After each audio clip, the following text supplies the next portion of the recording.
જીવંતિકા માની વ્રત કથા। આ વ્રતની શરૂઆત શ્રાવણ માસના પહેલા શુક્રવારથી થાય છે। જો કોઈ તકલીફ હોય તો બીજા શુક્રવારથી પણ કરી શકાય છે।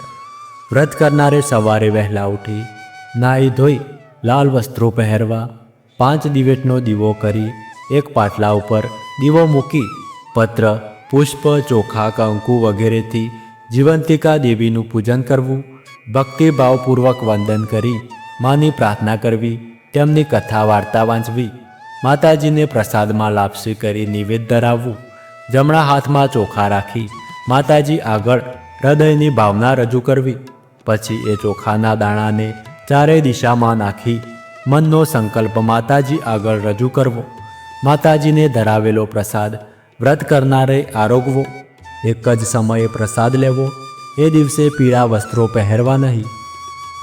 કથા શરૂ કરતા પહેલાં જો તમે જીવંતિકામાંનું વ્રત કરો છો અને તમે ચાહો છો કે વ્રતનું સંપૂર્ણ ફળ તમને પ્રાપ્ત થાય અને જીવંતિકામાંના આશીર્વાદ હંમેશા તમારા ઉપર બન્યા રહે તો વિડીયોને એક લાઈક અને કોમેન્ટમાં જય જીવંતિકામાં અવશ્ય લખી લેજો। તો ચાલો આજની કથાનો આરંભ કરીએ। ઘણા વર્ષો પહેલાંની વાત છે। એક રાજ્યમાં એક ભરત નામનો રાજા થઈ ગયો। આ રાજાની રાણીનું નામ કૌશલ્યા હતું। રાજા રાણી બધી વાતે સુખી હતા, પણ તેમને એક વાતનું દુઃખ હતું। તેમને શેર માટીની ખોટ હતી। તેમણે પણ સંતાન હતું નહીં, તેથી રાણીબા ચિંતામાંની ચિંતામાં સુકાતા જતા। એક દિવસ ઉદાસ મને રાણીમાં તેમના ઓરડામાં બેઠા હતા। તેવામાં ત્યાં એક દાસી આવી અને એ દાસી સુયાણીનું કામ કરતી હતી, એટલે કે ગામમાં કોઈને સુવાવડ આવે તો તેને સૌ બોલાવતા। દાસી રાણીના મનની વાત જાણી ગઈ। તેને કહ્યું, રાણીબા, તમે આટલી બધી ચિંતા શા માટે કરો છો? તમે આજ્ઞા કરો તો હું હમણાં ઉપાય બતાવું। ત્યારે રાણીબાએ કહ્યું, બોલો, શું ઉપાય છે? દાસીએ ધીમેથી રાણીબાના કાનમાં કહ્યું, જુઓ રાણીબા, ગામમાં એક બ્રાહ્મણીને 3જો મહિનો ચાલે છે। આજથી તમે સગર્ભા છો એવો ઢોંગ કરો, પછી આગળનું કામ હું સંભાળી લઈશ। દાસીની વાત સાંભળી રાણીએ પ્રથમ તો ખચખચવાટ અનુભવ્યો, પણ દાસીએ તેમને કહ્યું, તમે બીવો નહીં, આ વાતની ખબર કોઈને પણ નહીં થાય। રાણીએ દાસીની વાત માની લીધી। પોતે ગર્ભવતી છે એવી વાત ફેલાવા માંડી। આ વાતને 9 મહિના પૂરા થવા આવ્યા। ત્યાં પેલી બ્રાહ્મણીને સાચા મહિના જતા હતા। તે બ્રાહ્મણીને મધરાતે પેલી દાસીને તેડાવી। બ્રાહ્મણીએ પુત્રને જન્મ આપ્યો। દાસી છાની માની આ પુત્રને લઈને ચાલતી થઈ અને રાણીના ઓરડાની પાછળ બારીએથી દાખલ થઈ બાળક રાણીને આપી દીધું। આ જોઈ રાણી તો રાજી રાજી થઈ ગયા। સવાર થતાં આખા રાજભવનમાં આ વાત ફેલાઈ ગઈ। બધા રાજાને ત્યાં પુત્રનો જન્મ થયો છે આવી વાત સાંભળી રાજી રાજી થઈ ગયા, અને એક બાજુ બ્રાહ્મણી તેના પુત્ર ગુમ થયો છે તે દુઃખમાં આંસુ સારવા લાગી। આ બ્રાહ્મણી જીવંતિકા દેવીનું વ્રત કરતી હતી, એટલે જીવંતિકામાં તેના બાળકનું રક્ષણ કરવા રાજભવનમાં પણ પહોંચી ગયા। સમય જતાં આ રાજકુમાર મોટો થવા લાગ્યો। તેનું નામ સિદ્ધરાજ રાખવામાં આવ્યું।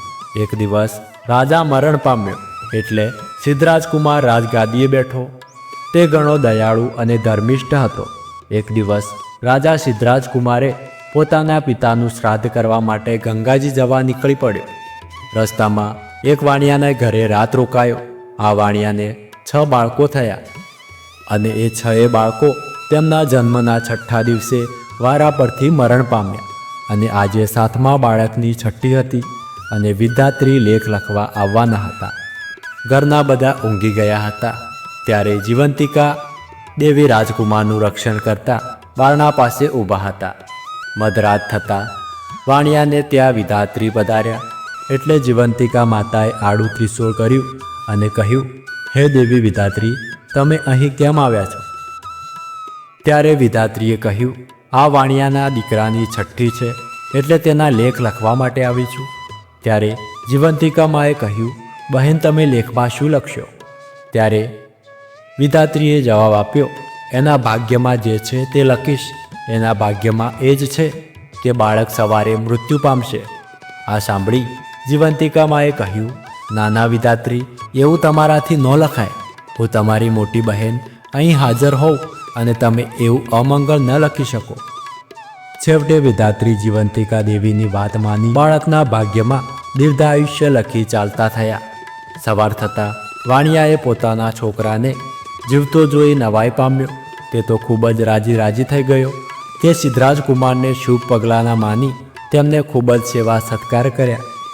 બીજા દિવસે સિદ્ધરાજકુમાર વાણિયાના ઘરેથી ગંગાજી જવા નીકળ્યા. વાણિયાએ તેને કહ્યું, જ્યારે તમે ગંગાજીથી પાછા ફરો ત્યારે અમારા ઘરે જરૂરથી આવજો એવો આગ્રહ કર્યો. ત્યારે સિદ્ધરાજકુમારે સારું કહી ત્યાંથી રવાના થયો. તેઓ ગંગાજી પહોંચી ગયા. ત્યાં જઈ સાધ્ય કર્મ કર્યું. પિંડદાન આપવા માટે હાથ લાંબો કર્યો તો તેને એકને બદલે 2 હાથ દેખાયા. સિદ્ધરાજકુમાર વિચારમાં પડ્યો. તેને પંડિતોને આનું કારણ પૂછ્યું, પરંતુ પંડિતો તેનો કોઈ જવાબ આપી શક્યા નહીં. આમાં બીજો કોઈ હાથ કોઈ દેવતાના હાથ જેવો લાગતો હતો. સિદ્ધરાજકુમારે શ્રાદ્ધ ક્રિયા પતાવી પાછો ઘરે આવ્યો. 1.5-2 વર્ષ વીત્યા પછી સિદ્ધરાજકુમારને પેલા વાણિયાનું કહેલું વાત યાદ આવે છે અને તે એક દિવસ તે વાણિયાના ઘરે જાય છે અને એ દિવસે વાણિયાને ત્યાં ફરી બીજા બાળકની છઠ્ઠી હતી. તેથી મધરાત થતાં પાછા વિધાત્રી લેખ લખવા માટે આવ્યા. આ વખતે પણ મા જીવંતિકાએ તેમને રોક્યા અને આ બાળકનું દીર્ઘા આયુષ્ય લખવા કહ્યું. વિધાત્રીએ તેમના કહ્યા પ્રમાણે કર્યું. લેખ લખીને આવ્યા પછી વિધાત્રીએ માને પૂછ્યું, એવી જીવંતિકા, તમે આ વાણિયાના ઘરે કેમ પધારો છો? એટલામાં તો રાજકુમારની ઊંઘ ઉડી ગઈ અને તેને કંઈક વાત કરતું હોય એવું લાગ્યું. તે ચૂપચાપ વાત સાંભળવા લાગ્યો. જીવંતિકા દેવી બોલ્યા, દેવી વિધાત્રી, આ રાજકુમારની માતા વર્ષોથી શુક્રવારે મારું વ્રત કરે છે. તે દિવસે પીળા વસ્ત્રો કે પીળા ઘરેણાં ધારણ કરતી નથી, ચોખાના પાણીને ઓળંગતી નથી અને પીળા માંડવા નીચે જતી નથી. તેથી મારે આ રાજકુમારની રક્ષા કરવી પડે છે. એ જ્યાં જાય ત્યાં મારે જવું પડે છે. તેના લીધે હું આજે વાણિયાના ઘરે છું. જ્યાં સુધી વાણિયાના ઘરે મારો વાસ હોય ત્યાં સુધી હું તેના બાળકનું અહિત શા માટે થવા દઉં? ભલે કહી વિધાત્રી જતા રહ્યા. સવાર થતાં વાણિયાએ જોયું તો તેના બીજો દીકરો પણ જીવતો જણાયો. તેને લાગ્યું કે નક્કી આ કોઈ મહાન માણસ છે. થોડા સમયમાં સિદ્ધરાજકુમાર રાજમહેલમાં પાછો આવ્યો. મહેલમાં આવીને તેમને રાણીમાને પૂછ્યું કે માં, તમે કયું વ્રત કરો છો? ત્યારે રાણીમાએ કહ્યું, બેટા, હું તો એકેય વ્રત કરતી નથી. આ સાંભળી રાજકુમારને નવાઈ લાગી. તેને ખાતરી થઈ કે આ મારી સગી માં નથી. આવું વિચારી તે પોતાની સગી માને શોધી કાઢવાનું નક્કી કર્યું. થોડા મહિના પછી શ્રાવણ માસ આવ્યો. શ્રાવણ માસના પહેલા શુક્રવારે રાજા સિદ્ધરાજકુમારે આખા નગરમાં ઢંઢેરો પીટાવ્યો કે આજે નગરની બધી સ્ત્રીઓ પીળા વસ્ત્રો પહેરીને રાજભવનમાં જમવા માટે આવે. કોઈએ ઘરે રહેવું નહીં. બધી સ્ત્રીઓ પીળા વસ્ત્રો પહેરી જમવા માટે આવી. રાજકુમારે નગરમાં તપાસ કરાવી કે કોઈ બાકી તો રહ્યું નથી ને. તપાસ કરતાં માલુમ પડ્યું કે એક બ્રાહ્મણી આવવાની ના પાડે છે. એને જીવંતિકામાનું વ્રત કર્યું હોવાથી તે પીળા વસ્ત્રો નહીં પહેરે. આ સાંભળી રાજા સિદ્ધરાજકુમાર આખી વાત સમજી ગયો. તેને બ્રાહ્મણી માટે લાલ વસ્ત્રો મોકલ્યા. બ્રાહ્મણીએ લાલ વસ્ત્રો પહેરી આવી. રાજકુમાર પોતાની માને જોઈ ખૂબ જ રાજી થઈ ગયો.